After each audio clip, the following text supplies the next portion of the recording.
नमस्कार दोस्तों, good afternoon. आप सबको 72वें गणतंत्रता दिवस की हार्दिक शुभकामनाएं, हार्दिक अभिनंदन। और हम भगवान जी से प्रार्थना करते हैं कि भारतीय आर्मी को, भारतीय सेना को, जो हमारी सेवा में 24 घंटे लगे रहते हैं, उनको इतनी ऊर्जा मिले कि आने वाले समय में हमारे लिए और भी बेहतर कर सकें। और हम सब के लिए एक बात विशेष ध्यान देने योग्य ये है कि हमें सैनिकों का सम्मान करना कभी नहीं भूलना चाहिए। ये आप सब जानते हैं।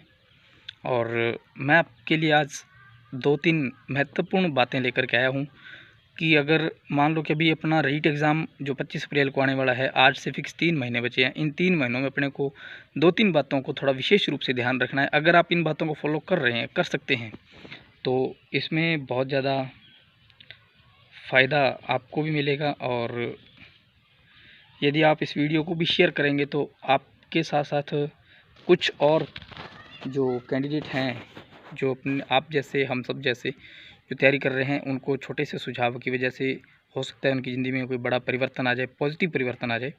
इस बात को थोड़ा मन में ज़रूर रखना है। और मैं बताता हूँ कि आज से जैसे 3 महीने बचे हैं, ठीक है। मैं 2 प्रकार के कैंडिडेट्स की बात करूँगा। एक तो जो पहले से तैयारी कर रहे हैं, मतलब दिसंबर से पहले से तैयारी कर रहे हैं, चाहे आप साल से तैयारी करें, चाहे आप 1.5 साल से तैयारी कर रहे हैं, और चाहे आप 2 महीनों से तैयारी कर रहे हैं, चाहे मई से कर रहे हैं, चाहे जून से कर रहे हैं, चाहे आप दिसंबर से कर रहे हैं, तो आपको क्या करना है। और जिन्होंने जनवरी में भर्ती जारी होने के बाद जनवरी में तैयारी शुरू की है, उनको क्या करना है, थोड़ा सा इस बात का विशेष ध्यान रखना है। अब मैं सबसे पहले बात करूँगा कि जो थोड़े पहले से तैयारी कर रहे हैं, उनको क्या करना है। अगर आप टेस्ट सीरीज में हैं, वो भी थोड़ा ध्यान रखें। अगर टेस्ट सीरीज में नहीं भी हैं, आप उजाला टेस्ट सीरीज में नहीं भी हैं, तो वो भी इस बात को थोड़ा गौर करें कि जैसे जनवरी ख़त्म होने को है, जनवरी के बाद में फरवरी जैसे ही शुरू होता है, फरवरी में जो कैंडिडेट टेस्ट सीरीज में है, उनको तो रिवीजन टेस्ट के अनुसार करना है।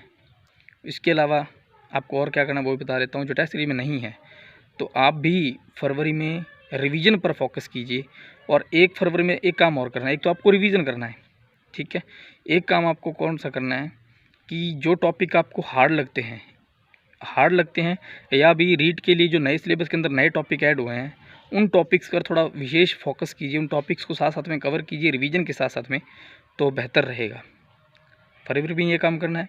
और मार्च में आपको क्या करना है, मार्च में आपने जो हार्ड टॉपिक कवर किए हैं, या फिर आपने जो आपके कुछ नए टॉपिक जो हमें रीट में ऐड हुए हैं दोनों लेवल के, उन टॉपिक्स को जो आपने फरवरी में तैयार किया, लिखित रूप में तैयार करना है। मैं ये नहीं कहता हूँ उनको लिखित रूप में तैयार कीजिए। उनको आप ये मत सोचिए कि फरवरी में हम लिखेंगे तो हमारा टाइम ज़्यादा वेस्ट होगा। टाइम ज़्यादा वेस्ट नहीं होगा, बल्कि वो टाइम आपका इन्वेस्ट कर रहे हैं, है ना। टाइम वेस्ट वाली बात पता क्या होती है? टाइम वेस्ट वाली बात वो होती है कि आप हम जैसे मान लो कि रीट की तैयारी ना करके कुछ अदर एक्टिविटीज़ करते हैं, मोबाइल में थोड़ा समय स्पेंड करते हैं, या फिर इधर उधर की बातों में थोड़ा अपना समय स्पेंड कर देते हैं, तो उसका भी कोई टाइम फिक्स होता है। 24 घंटे तो पढ़ा भी नहीं जाता। तो जितना भी आप समय दे सकते हैं वो तो आपके ऊपर डिपेंड है कि आप अपनी ऊर्जा के अनुसार, अपनी बुद्धि के अनुसार, अपनी शक्ति के अनुसार अपनी कितना समय दे पाते हैं स्टडी को, वो आपके ऊपर निर्भर करता है। मैटर ये नहीं करता। मैटर ये है कि फरवरी में उन टॉपिक्स को जो आपने तैयार किया है, मार्च में उनका रिवीजन करना है। और मार्च में ये काम और करना है कि आपको प्रीवियस ईयर के पेपर लगाने हैं। प्रीवियस ईयर के पेपर आप ऑफलाइन कोई बुक ले आ सकते हैं। कोई भी ऑफलाइन बुक से आप प्रीवियस ईयर के सीटेट के और रीट के पेपर हल कीजिए। अगर आपने, हो सकता है कि हमसे कुछ कैंडिडेट बढ़िया तरीके से ज़्यादा जानते हो, तो आप भी इस बात का थोड़ा विशेष ध्यान रखें कि मार्च के अंदर प्रीवियस ईयर के पेपर ज़रूर हल करें। और अब मार्च में ये करने के बाद में, मार्च में क्या करना है, आपने रिवीजन करना है किसका, एक तो जो आपने फरवरी में टॉपिक तैयार किए उनका, और एक प्रीवियस ईयर के पेपर को आपने हल कर करके देखना है, उनका कॉन्सेप्ट क्लियर करते हुए आगे बढ़ना है। और इसके अलावा एक जो आपने अप्रैल के अंदर विशेष बात का ध्यान रखें। अप्रैल में आपने क्या करना है, अप्रैल में आपने शॉर्टली शार्प रिवीजन करना है। शॉर्टली शार्प रिवीजन का मतलब कि जो मेन चीज़ें हैं जो आपने लिखी हुई है, या फिर आपके बुक के अंदर अंडरलाइन किया हुआ है बुक में, उन टॉपिक्स को आप, उन पॉइंट्स को आप एक बार रिवीजन कीजिए। उनको भले ही आप अप्रैल के अंदर 2 बार रिवीजन कीजिए, 2 बार नहीं तो एक बार शॉर्टली रिवीजन जरूर कीजिए, बढ़िया है ना, 20 अप्रैल से पहले पहले।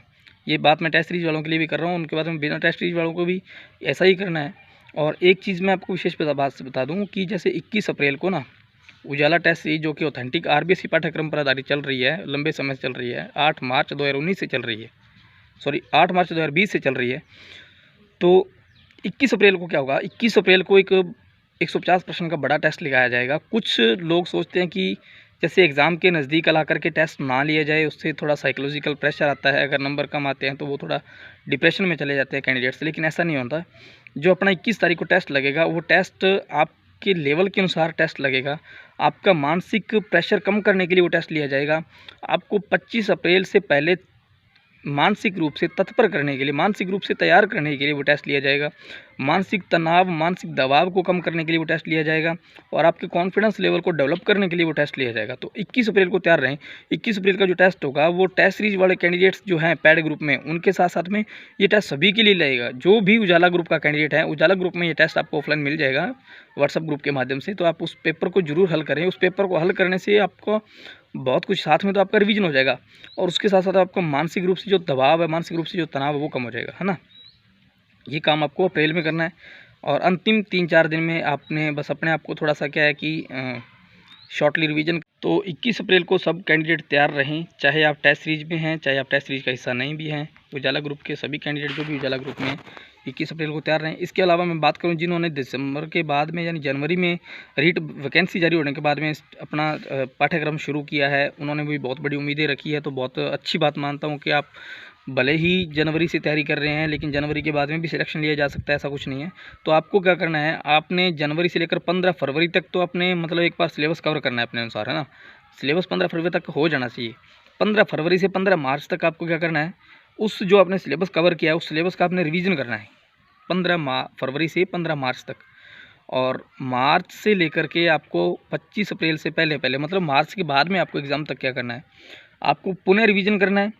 और पुनः रिवीजन करने के साथ साथ में प्रीवियस ईयर के पेपर आप कहीं से भी सीटेट और रीट के कहीं से फ़ोटोकॉपी निकलवाएं, चाहे कहीं से बुक लेकर के आएँ, तो उन प्रीवियस ईयर के पेपर को भी आप सॉल्व करेंगे और अपना रिवीजन भी करेंगे। तो ये आपको एग्ज़ाम तक करना है।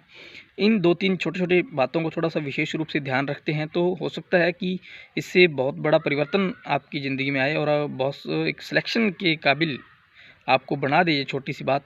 तो इस बात का विशेष रूप से ध्यान रखें और बाकी ऑल द बेस्ट आप सबको। आप सब मुझसे बेहतर जानते हैं, आप सब तैयारी कर रहे हैं और ठीक है, चाहे आप किसी भी बुक से पढ़ रहे हैं, लेकिन अब बुक्स चेंज करने का समय नहीं है।